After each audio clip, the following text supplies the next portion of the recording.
கண்டக்டருங்க ஒரு காலத்தில் பஸ் கண்டக்டருங்க 5 ரூபா டிக்கெட்டு, 7 ரூபா டிக்கெட்டு, 10 ரூபா டிக்கெட்டு, 25 ரூபா டிக்கெட்டுன்னு பச்சை மஞ்சள்னு அப்படி கையில் கட்டுக்கட்டாக வச்சுக்கிட்டு, அப்போ ரூபா நோட்டுங்களும் ஃபிங்கரில் எல்லாம் சொருவி வச்சுக்கிட்டு, இந்த பஸ்ஸில் இந்த தளவுக்கும் அந்த தளவுக்கும் நாயா பேயா நடந்து டிக்கெட்டு அப்படின்னு மூளை முடுக்கெல்லாம் இருக்கிறவங்களுக்குலாம் டிக்கெட்டு கேட்டு வாங்கின காலம்லாம் போயிடுச்சு. நாயா பேயா கஷ்டப்பட்டாங்க ஒரு காலத்தில் கண்டக்டருங்க.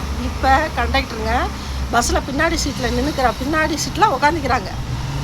யாருனாலும் 4 சீட்டு 5 சீட்டு கிழிச்சு கொடுத்து அப்படியே பாஸ் பண்ண சொல்லிடுறாங்க.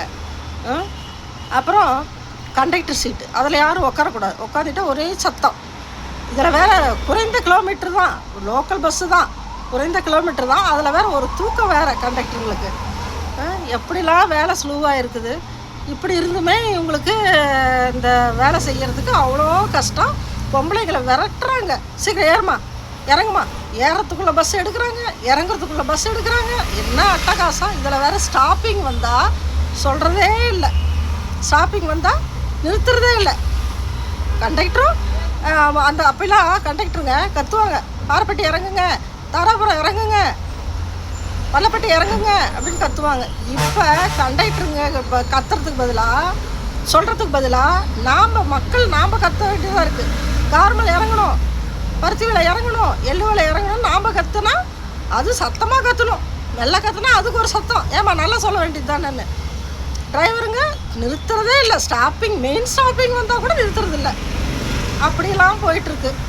எல்லா டிரைவரும் கண்டக்டரும் இல்லை. 80% அப்படி தான் நடக்குது. 20% தான் கொஞ்சம் டிரைவருங்க கண்டக்டருங்க சின்சியராக இருக்கிறாங்க. மீதி 80% இப்படி தான் நடக்குது. ஒன்றும் ஸ்டாப்பிங்கில் நிறுத்துறதில்ல. வயசானவங்க இறங்குறாங்களேன்னு ஒரு பொறுமை இல்லை. விசில் ஊதி விட்டுற வேண்டியது, நல்லா பின்னாடி நின்றுக்க வேண்டியது, சீட்டை கிழிச்சு கொடுத்துட வேண்டியது. ஒரு காலத்தில் கண்டக்டருங்க நீங்களாம் நினச்சி பாருங்கள். கண்டிப்பாக பழைய ஆளுங்களுக்கெல்லாம் நல்லா தெரியும். கண்டக்டருங்க நாயை போய் லோன்னு பஸ்ஸில் நடந்து கழித்து நொந்து போயிடுவாங்க. இப்படிலாம் கவர்மெண்ட் சலுகை பண்ணி கொடுத்துமே இவங்களுக்கு இந்த வேலை செய்ய அவ்வளோ கஷ்டம், அவ்வளோ கோபம், அவ்வளோ நொந்துக்கிறாங்க. இங்கே இதெல்லாம் எங்கே போய் சொல்கிறது? பஸ்ஸோட நிலமை, பஸ்ஸில் உள்ள நிலமை இப்படி இருக்குது. எல்லா கண்டக்டர் டிரைவரும் இல்லை.